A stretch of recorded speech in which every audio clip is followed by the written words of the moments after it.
Hi, Spoonies and fellow stargazers. My name is Leah, and I'm here for your afternoon report as well as a Pluto retrograde reading. If you don't know, Pluto just recently went retrograde, and Pluto is the planet of transformation. And when Pluto goes retrograde, we want to look especially we want to look at our chart and see what house it is transiting, because whatever area of life it is lighting up for you, you're going to want to take a look at what structures are no longer working, especially with Pluto in Capricorn. It's all about what structures in place are not serving you anymore, what needs to be broken down and moved out of the way so that you can move forward and so that something better can take its place. I was just reading, if you don't know, I am a longtime tarot reader. I've been reading tarot since high school, and I've been interested in astrology since middle school, but I'm only recently finally officially a student with the American Federation of Astrologers, and I'm taking their course to get certified. So I was just reading about Pluto, and they were talking about how it is often thought about as these big, life-changing transformations, but sometimes it's subtler than that, actually. So I think it really helps to look and find out where Pluto will be transiting your chart. I'm going to make a video on how to find any planet at any time and see where it's hitting your chart. But for now, if you look, if you get a free chart over at astro.com, you can look to see where in your chart where do you have Capricorn? What house is Capricorn ruling in your chart? And if you're using the Placidus, I'm not sure how to pronounce, if you're using that system, you're going to want to find around 23 degrees Capricorn. That's where Pluto is right now. So look for around 23 degrees Capricorn. See where that falls in your chart, and that house is going to be what's lit up for you with this Pluto retrograde. And Pluto will be retrograde until October 2nd, I believe. So this is a long transit, and I think the main thing is you don't want to get caught up in resisting change and resisting getting rid of things that aren't working. So I think if we can listen to the messages coming in and we can surrender a little bit to letting go, it's not going to be that bad, I don't think, but it really can be more intense depending on what house it's transiting for you and what other planets are involved. Personally, check out my Cancer mug. One of my best friends, Rachel, gave that to me. I love it.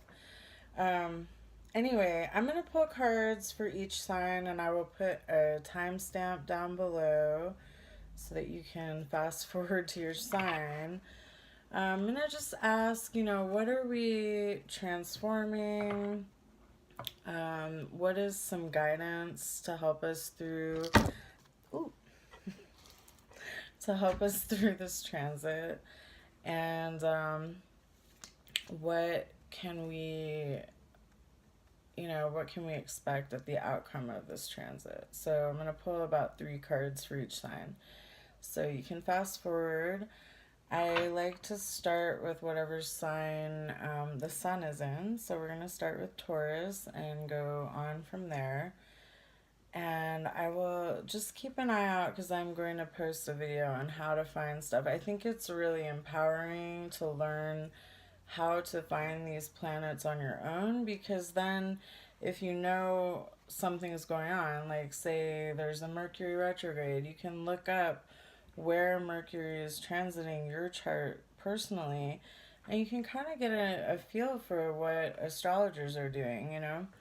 And I think it's just empowering to be able to look that up. Nobody taught me how to do it, and it took me a while to figure it out, but it's actually pretty simple. So, all right, Taurus, starting out with balance. This is the John Holland Psychic deck. Okay, so Taurus, you are working on balance with this, bringing some balance into your life. Also, okay.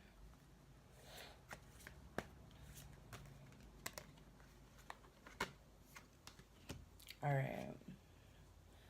So, for your advice for this, let me just take a look at these. All right, so we're starting out what we're transforming, balance. We're bringing things back into balance. I really want you to look and see where Pluto is transiting your chart. But that's definitely going to be your focus for this transformation, bringing things back into balance. So where are things out of balance right now? For your advice, we got a couple of things that came out. We got the Six of Swords, moving on. This is often about moving away from danger or moving away from a really bad situation, coming into safety. So I think the advice with that card is, it is a card of moving on. So letting go and moving on is important. I also got rest and rejuvenate, Four of Swords. So that's going to be important during this transit. Making sure you take time to bring your mind back into peace, clear your mind, meditation, time in nature. However you find peace and balance, however you restore yourself, especially mentally, that's going to be important during this transit. And so we've got outcome. We definitely have the Five of Wands. So there could be some stuff that comes up with this transit. There could be some stuff that comes up that is a challenge, that creates some challenges. However, final outcome, we got the Ace of Swords. And that's a great card. That's a new beginning, and especially a new mental clarity, moving forward into the fall with a really clear idea of what you want and where you're going, and opportunities. The aces are always new opportunities and new beginnings, so that looks really good. Your advice for the beginning of this, Empress: nurture yourself. Nurture yourself, Tauruses. I know you earth signs are not always on top of the self-care, and that's really important. Take care of yourself, nurture yourself, eat good food, put good food in your body, get exercise if you can. I know as spoonies, sometimes that's hard. Find ways to love on yourself, nurture, tap into that nurturing energy of the Empress. All right, Taurus and Taurus rising. All right, moving on to Gemini and Gemini rising. I am Gemini rising, if you're wondering. So, the sun coming through the window is intense lighting right now. I feel like I'm in a rainbow. Gemini and Gemini Rising. What are we transforming? What are we transforming? What is some advice for us through this Pluto transit? And what are we looking at outcome-wise? What are we going to get out of this?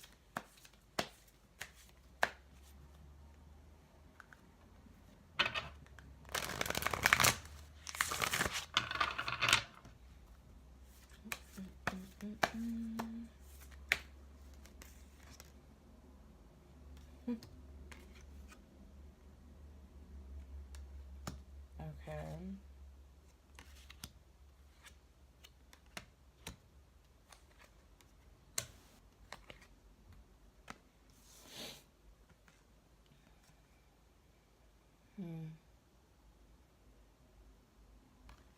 All right, Gemini.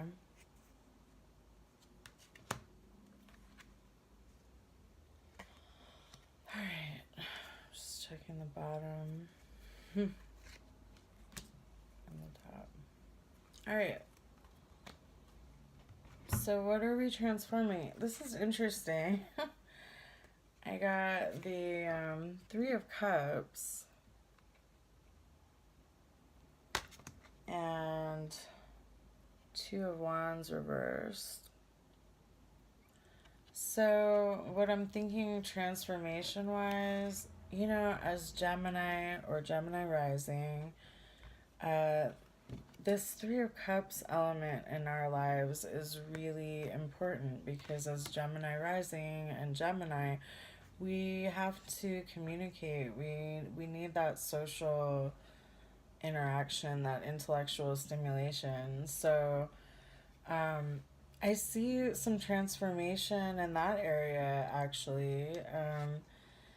Combined with the Two of Wands reversed, I think that patience might be a little bit of the challenge here. I think patience might be some of the challenge. Oh, my cat is trying to come in. Oh, Betty. Unfortunately, I'm doing this reading on my grandfather's. Great grandfather made this table and it's sort of falling apart, so I can't let her jump on it. Otherwise, I let her in on the reading. Okay, so Gemini, we are talking about some transformation socially with and possibly we've been in a little bit of a slump and we're coming into more celebrating with friends. The other thing with this Two of Wands reverse, I just wonder if we're ready for that Three of Cups and it's coming and we can feel it coming.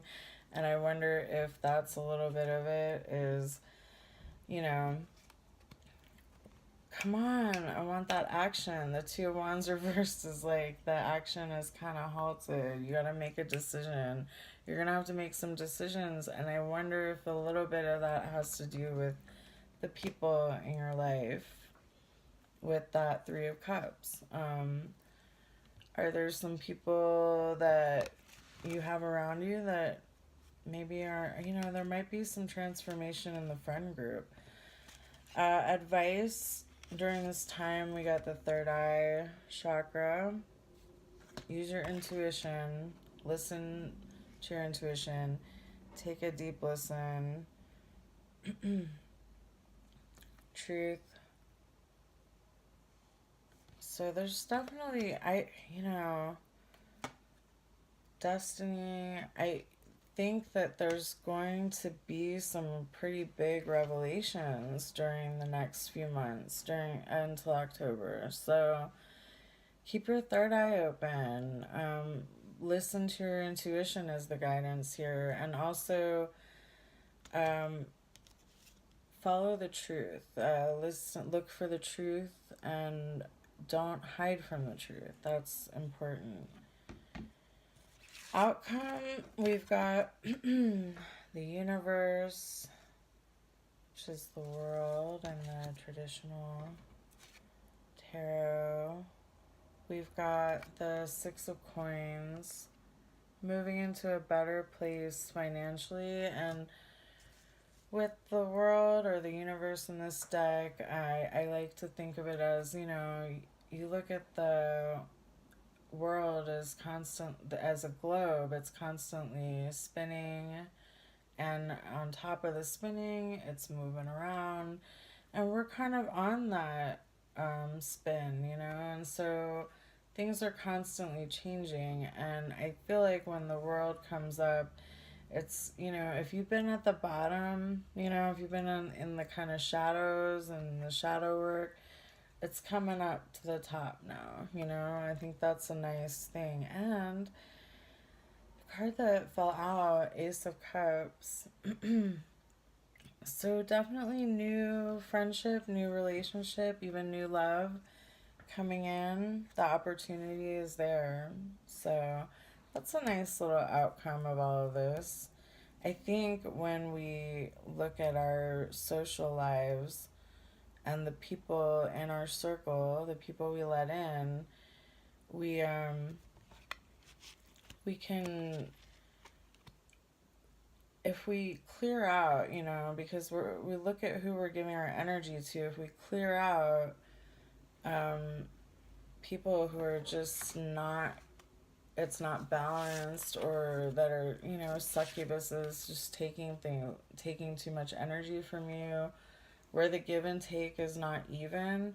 When you step back from those toxic relationships, or I don't even want to use the word toxic. I don't believe people are toxic, but the energy and dynamic can be toxic. So stepping away from that opens up all this room for cool, awesome, kindred spirits to come in. So I think that's what you're working on, Gemini. Thanks for listening.